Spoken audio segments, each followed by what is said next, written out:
திருமாலின் அவதாரமான ராமருக்கு ஒரு பக்தனின் உதவி தேவைப்படுகிறது. அஞ்சனை கர்ப்பத்தில் நீங்கள்தான் அவனை கொண்டு சேர்க்க வேண்டும். செல்வாயு மைந்தா,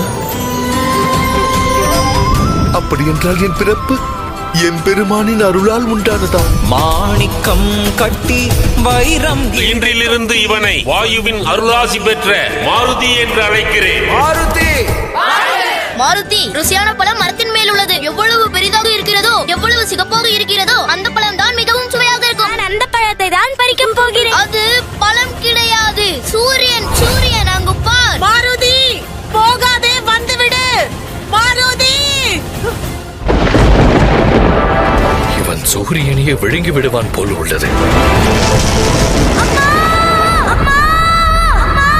என் மகனுக்கு நடந்த அநியாயத்திற்கு நீதி கிடைக்கும் வரை இந்த உலகிற்கு வாயு தேவனான நான் யாருக்கும் பயன்பட மாட்டேன். சிறுவன் மாருதி மீது தாக்குதல் நடத்தி அதர்மம் செய்து விட்டாய் இந்திரதேவா. மாருதியின் இந்த பிறப்பு இந்த உலகத்தின் நியதிகளுக்கெல்லாம் அப்பாற்பட்டது. இவனுக்கு உயிர் கொடுத்துத்தான் ஆக வேண்டும்.